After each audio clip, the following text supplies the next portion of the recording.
आपने non synchronous pick कर ली, even then आपके जहन में होना चाहिए कि जो बेरिंग फॉल्ट है ये 5-6x के आगे ही मुझे मिलेंगे, पीछे नहीं मिलेंगे। तो ये कुछ टिप्स हैं जो कि you will always keep in mind to make sure कि आपका सर ये जो बेस जो बनाए गए हैं, ये जो ग्राफ, मैं ये समझ रहा हूँ कि लो फ्रीक्वेंसी हाई फ्रीक्वेंसी के हिसाब से जो लो फ्रीक्वेंसी से जब हाई फ्रीक्वेंसी की तरफ जा रहे हैं तो वो बियरिंग्स को, तो यही तो है ना सर। ऐसे देखो ये क्या लिखा हुआ है, ये ऑर्डर्स है ना। अब अगर ये अनबैलेंस का वन ऑर्डर के ऊपर है तो ये क्या है, ये लो फ्रीक्वेंसी है ना। तो यही तो है जो आप बात कर रहे हैं, ये 2x है, ये भी लो फ्रीक्वेंसी है। आहिस्ता आहिस्ता फ्रीक्वेंसी ऑर्डर्स में बढ़ती जा रही है और फॉल्ट्स की नेचर बदलती जा रही है। ठीक है, ये वही चीज़ है जो आप बयान कर रहे हैं। तो सर क्या ये जो फ्रीक्वेंसी है इसको ऐसे ले सकते हैं कि जब भी कोई फ्रीक्वेंसी 1 पे होगी तो इसका अनबैलेंस होगी, 2 पे होगी मिसअलाइनमेंट होगी, 3 पे होगी? 90% ऑफ द केसेस में ये ट्रू है। अच्छा, कि मिसअलाइनमेंट अगर होगा हाँ, तो 2x पे ही होगा। अच्छा, अनबैलेंस अगर होगा हाँ, तो 1x के ऊपर ही होगा।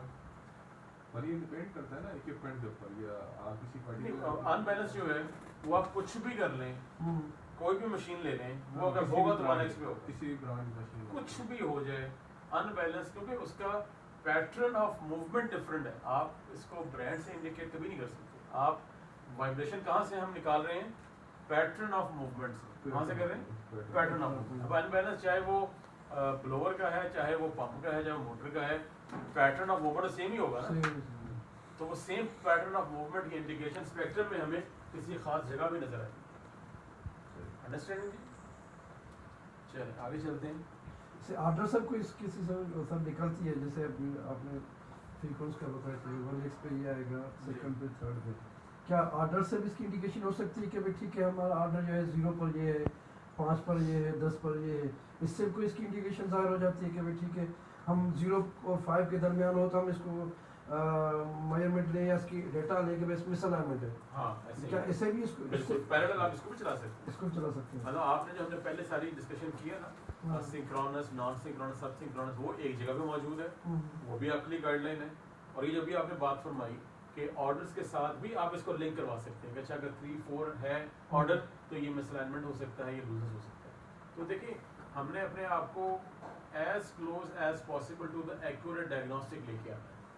एक वो मेथड था सिंक्रोनस नॉन सिंक्रोनस का, एक ये गाइडलाइन है। तो जिसको भी आप बेहतर अंडरस्टैंड करके आगे लेके जाएंगे उतना ही आपके लिए आसानी होगी। ठीक है, मल्टीपल ऑप्शन है जिससे आपने मूव ऑन करना है। अंडरस्टैंड जी? ओके, अब उसके बाद है जी we are almost done with this lecture.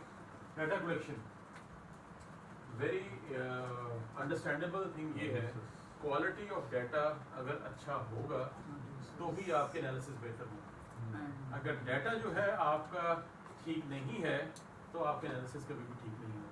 Quality of data से आपको क्या मुराद है? क्वालिटी ऑफ डाटा से मुराद ये है कि मैं डाटा जो है वो बेरिंग लोकेशन की बजाय किसी, इसको ये लतीफ़ा था, ये इसको पढ़ लें जरा एक बार। वो कहता है जी I have bad news, you have no heart beat. क्योंकि वो क्या कर रहा है, वो गलत जगह से उसको मैयर कर रहा है। तो बैड क्वालिटी ऑफ डाटा से मुराद क्या है, ये कुछ गाइडलाइन है यहाँ पे। हमेशा आपका जो डाटा कलेक्शन है वो बेरिंग के ऊपर होना चाहिए, एक्यूरेसी सर। एक्यूरेसी।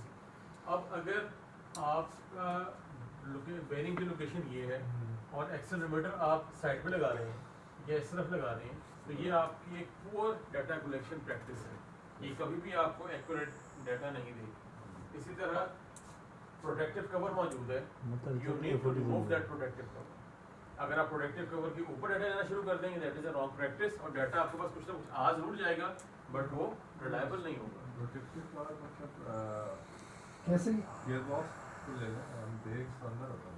नहीं, वो गियर बॉक्स सिचुएशन डिफरेंट है, वो आपने गियर्स के जो बेरिंग्स हैं उसकी करीब आपने मेल करना है। लेकिन अगर प्रोटेक्टिव कवर मोटर के ऊपर चढ़ाया हुआ है आपके ऊपर वो आपने अच्छा जब आज के मामले अलग से जब केसिंग की बात नहीं कर रहे हैं, केसिंग की बात कर रहे हैं, केसिंग की बात सर जनरेटर बेरिंग के ऊपर जो है जाली लगी है, केसिंग की बात हाँ, केसिंग की बात नहीं। इसी तरह अब मोटर के हवाले से बेरिंग या ड्राइव साइड पे है या नॉन ड्राइव साइड पे है, सेंटर में करना शुरू कर दूं it is a wrong practice. मेरे पास कुछ ना कुछ आज जरूर जाएगा but that will not help me to diagnose the problem. तो डाटा कलेक्शन जितनी एक्यूरेट लोकेशन पे होगी उतना ही आपके लिए आसान है डाटा को कलेक्ट करना। तो यहाँ पे हमने एक चीज़ स्किप की है, वो ये है सेंसिटिविटी। इस पर थोड़ी सी बात कर लें।